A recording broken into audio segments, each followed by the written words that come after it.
दिनांक 11/10/2023। Paper matter. Speed लगभग 150 शब्द प्रति मिनट। Ready, start.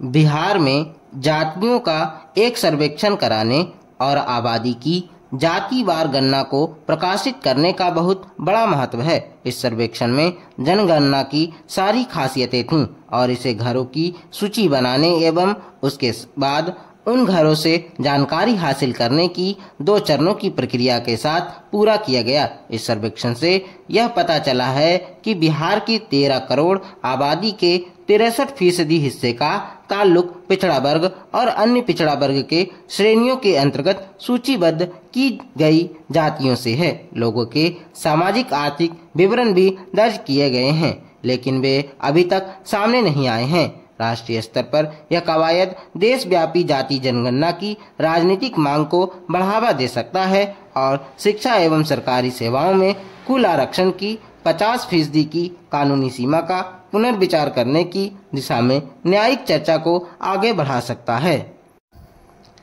दलीय राजनीति के संदर्भ में यह हिंदुओं के सभी वर्गों को एक विशाल समर्थक आधार के रूप में एकजुट करने की कोशिश करने वाली भाजपा और ओबीसी के विभिन्न वर्गों पर भरोसा करने वाली अन्य पार्टियों के बीच पारंपरिक संघर्ष का एक नया अध्याय शुरू कर सकता है।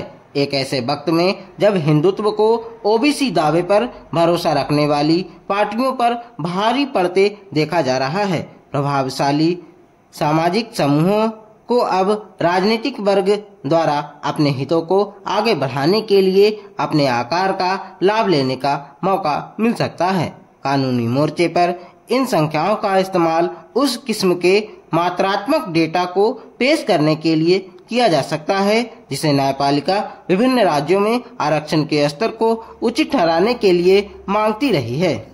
बिहार की कवायद इस बात की एक मिसाल कायम करती है कि जाति गणना कैसे की जानी चाहिए।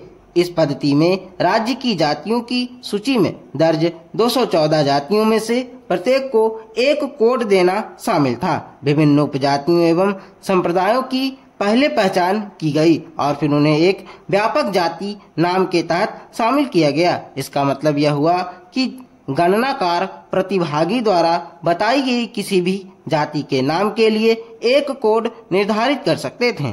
केंद्र सरकार द्वारा 2011 की सामाजिक आर्थिक और जाति जनगणना के जाति संबंधी विवरण को जारी नहीं करने की एक सबसे बड़ी वजह यह थी कि इस कवायद से हासिल डेटा बहुत भ्रमित करने वाला और बोझिल था। लोगों द्वारा लगभग 46 लाख जातियों के नाम बताए गए। ऐसा शायद इसलिए हुआ क्योंकि जब लोगों से उनकी जातियों के नाम पूछे गए तो उन्होंने अपनी जातियों, उपजातियों, संप्रदायों, गोत्र और उपनाम का जिक्र किया। यूं तो विभिन्न जातियों की सटीक संख्या जानने के कार्यात्मक और व्यावहारिक फायदे हैं, लेकिन यह नहीं भूलना चाहिए कि संविधान का व्यापक लक्ष्य जाति विहीन समाज का निर्माण है। सकारात्मक कार्यवाही बेशक समाज में फैली असमानताओं को दूर करने में मदद करती है, लेकिन राज्य को जातिगत पहचान पर जोर दिए बिना अवसर की समानता और संसाधनों के समान वितरण सुनिश्चित करने के तरीकों की भी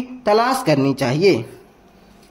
कनाडा के खालिस्तानी एक्टिविस्ट हरदीप सिंह निज्जर की हत्या को लेकर अपने कूटनीतिक विवाद को भारत और कनाडा इस हफ्ते संयुक्त राष्ट्र महासभा के अखाड़े में ले गया।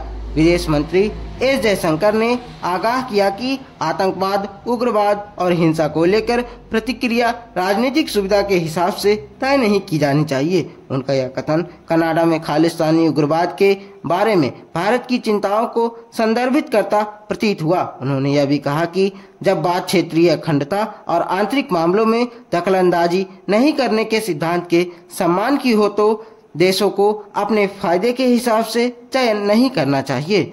साफ तौर पर यह कनाडा के उन आरोपों के संदर्भ में भी था जिनमें जून में हुई निज्जर की हत्या के लिए भारतीय सरकारी एजेंटों को जिम्मेदार ठहराया गया था। वहीं संयुक्त राष्ट्र में कनाडा के राजदूत कनाडा द्वारा लगाए गए आरोपों पर और भी मजबूती से डटते दिखाई दिए। उनका वक्तव्य इस नुक्ते पर केंद्रित था कि विदेशी दखलंदाजी के चलते कई देशों में लोकतंत्र किस कदर खतरे में है। दरअसल इन बयानों ने दोनों देशों के बीच 10 से ज्यादा दिनों में चल रहे उस गतिरोध को दर्शाया है जो कनाडा की संसद में कनाडाई प्रधानमंत्री जस्टिन ट्रूडो के दावों के साथ शुरू हुआ। एक दूसरे के राजनयिकों को निष्कासित करने के बाद भारत और कनाडा ने दोनों देशों के लोगों के बीच परस्पर संपर्कों में कटौती की है। भारत ने जहां कनाडा के लोगों के लिए सभी वीजा निलंबित कर दिए हैं।